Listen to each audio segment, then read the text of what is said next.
conseil jusqu'à la réalisation du projet. À titre d'exemple, GEOS, depuis décembre, assure la gestion complète du port d'Abidjan. Il en assure la sécurité, il en assure le contrôle des flux in et des flux out, il en assure la relève des taxes des bateaux qui rentrent, qui sortent, etc. Voilà à peu près les 4 métiers, de façon très synthétique, de GEOS. Quels sont les avantages que je vois à ce type d'action? D'abord, c'est la basse visibilité de l'action de GEOS, puisqu'on fait toujours appel à des prestataires locaux. Donc c'est pas une équipe de France qui débarque dans les pays, c'est toujours un prestataire local avec des security managers ou des gens qui organisent tout ça. Ça c'est la première chose. La deuxième chose, c'est la réversibilité. C'est que ce genre de contrat avec ce genre de prestataire permet de pouvoir inverser la tendance, réduire, accélérer beaucoup plus que peuvent le faire les institutions régaliennes de notre pays. Et je parle pour ce que je connais, c'est-à-dire pour les armées. Une fois qu'on s'est installé, c'est toujours très long de désinstaller. On l'a vu à plusieurs reprises. Avec ce type de fonctionnement, on peut le faire beaucoup plus rapidement. La troisième chose qui mériterait d'être consolidée, mais en première approche, c'est que le coût est largement inférieur à ce que peut faire l'État quand on a une mission qui s'apparente à celle que l'État voudrait voir conduire.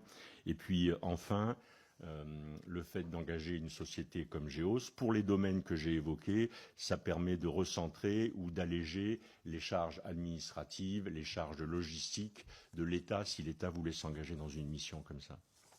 Ensuite, dans la question telle que je l'ai comprise, et là je pense que je sors un peu de mon rôle de président de GEOS et je remets mon treillis de sous-chef Ops de l'état-major d'armée, c'est quel appui GEOS pourrait apporter à la stratégie française. D'abord, je pense qu'il faut essayer de caractériser, de façon évidemment, ça sera caricatural, mais les Afriques, parce qu'il n'y a pas qu'une Afrique. Et donc moi j'en vois 4. Je vois une première Afrique, c'est l'Afrique de l'Ouest et le Sahel, c'est l'Afrique des risques et c'est l'Afrique des frottements stratégiques avec nos compétiteurs. C'est celle dont la France est en train d'être expulsée.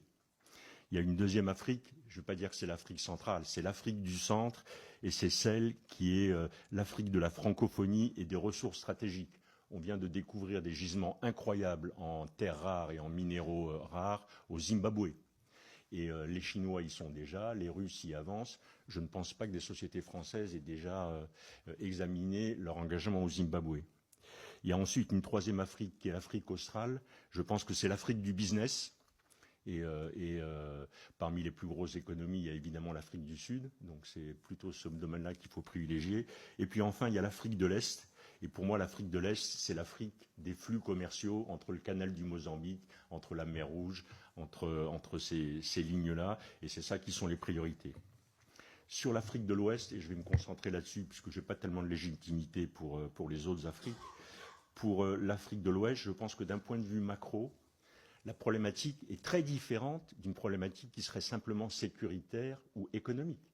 Ce qui est en train de se jouer en Afrique de l'Ouest, c'est toute une zone d'Afrique qui est en train de basculer et qui pourrait devenir le levier de nos compétiteurs, et notamment de la Russie, pour imposer un modèle de société qui n'est pas le nôtre. C'est ça qui se passe. Ce n'est pas uniquement la sécurité. Et on voit cette espèce de traînée de poudre. On voit maintenant les Russes qui sont arrivés au Tchad, qui sont au Burkina, qui sont au Niger, qui sont peut-être bientôt au Sénégal. On sait qu'ils avaient manifesté leur intention de prolonger vers la Côte d'Ivoire. C'est pour moi un peu ça l'enjeu. Du coup, si notre pays a l'intention de continuer à peser ou de conserver une forme d'influence dans cette zone-là, il est clair que ça n'apparaîtra pas dans les champs physiques. Je pense que l'option militaire, ou la présence militaire, ou la visibilité militaire ne sera plus un critère pour développer cette influence. Je pense qu'elle reposera sur les champs immatériels. C'est dans ce domaine-là qu'il faut investir. Et globalement, en le résumant, il faut passer d'une stratégie démonstrative et bruyante à une stratégie discrète et une stratégie d'accès. C'est à mon avis ça l'enjeu. Et tous les acteurs que vous avez réunis ici, mais bien d'autres, devraient participer à cette stratégie, si jamais c'est bien notre stratégie.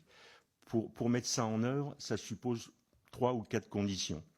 D'abord, c'est que l'État bénéficie d'un réseau d'entreprises de confiance. Et là, il faut déterminer ça. Quels sont les critères? Comment on les détermine? Comment on le valide? Est-ce qu'il faut le légaliser? Est-ce que c'est simplement de l'interpersonnel? Mais en tout cas, il y a un sujet là. La deuxième, c'est que l'État ait la capacité et les mains qui soient un peu plus ouvertes sur les capacités d'externalisation, de transfert d'un certain nombre d'actions régaliennes. Il faut trouver la bonne ligne de séparation des eaux vers des entreprises privées. Je sais que c'est déjà le cas, notamment pour DCI et Expertise France, mais il faut revoir ça dans son ensemble. La troisième chose, elle a été dite, c'est qu'évidemment, il faut sortir de la logique d'offre pour être dans une logique de réponse à la demande. Et dans ce domaine-là, il faut aussi être capable de susciter la demande. Il ne faut pas l'attendre, il faut la susciter. Mais en tout cas, il faut sortir de la logique on va vous fournir que des pneus gauche de camion, si jamais il leur faut un pneu gauche et un pneu droit. C'est quand même un peu ce qui s'est passé pendant un certain temps. Et puis enfin, et c'est aussi une des conclusions qui a été évoquée, il nous faut avoir une structure qui soit une structure capable d'intégrer de nombreuses capacités. Je pense qu'un des sujets de l'influence, un des sujets des capacités à développer, c'est pas tant les métiers. On a des gens qui sont très bons dans les métiers. C'est la capacité à coordonner tout ça. La solution à l'influence, la solution aux crises, elle n'est pas tant dans le matériel, elle n'est pas tant dans l'expertise, elle est dans la capacité à coordonner. C'est ça qui détermine l'efficacité. Et c'est là qu'on doit aller. Un dernier mot encore pour dire qu'est-ce qu'on pourrait faire ou comment on pourrait essayer d'expérimenter ça. Je me suis posé la question, quand j'ai vu la volonté ou la décision politique de réduire profondément nos effectifs prépositionnés outre-mer, je me suis dit qu'est-ce qu'on pourrait faire pour illustrer ce que je viens de dire. Eh bien voilà ce que l'on pourrait faire. On pourrait se faire demander, évidemment, ce n'est pas une offre, mais on pourrait se faire demander que l'ensemble Port-Bouët, port, aéroport d'Abidjan et Lomé Nord soient transformés en camps multinational de mise en condition opérationnelle des contingents qui vont participer à des opérations, que ce soit des contingents africains ou que ce soit des contingents européens. Voilà ce qu'on pourrait faire. Et dans ce domaine-là, comment on fait pour baisser la visibilité d'un projet comme ça? C'est extrêmement simple.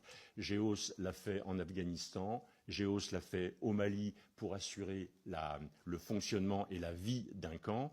Ensuite, DCI est capable de faire de la formation sans porter spécialement des uniformes français. Expertise France est capable de faire le reste. Et là, on a un projet, dès lors que les Africains nous le demanderaient, qui serait d'abord intégré avec tout ce qu'on est capable de faire sur les mines, sur la formation médicale, sur la formation militaire, sur la livraison de matériel. On peut aller plus loin, on devrait aller plus loin. Cet intégrateur, il devrait être capable de balayer le champ depuis l'humanitaire jusqu'à la formation militaire, du culturel jusqu'à l'entraînement de gens sur le camp de Lomé Nord, qui est un champ de tir assez connu.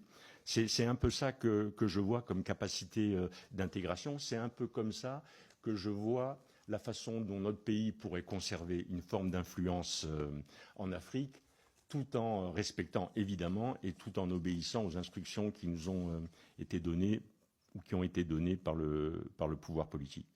Voilà, ça c'est un exemple particulier. Je pense qu'on peut les multiplier à l'envi. Il faut simplement qu'on ait envie de faire quelque chose comme ça. Monsieur le vice-président, j'en ai fini. Merci, monsieur mon général, d'avoir développé les quatre métiers de GEOS. Je vais donc laisser la parole maintenant à monsieur Fringant, qui est le président directeur général de Défense Conseil International. Monsieur le Président, Mesdames, Messieurs les parlementaires,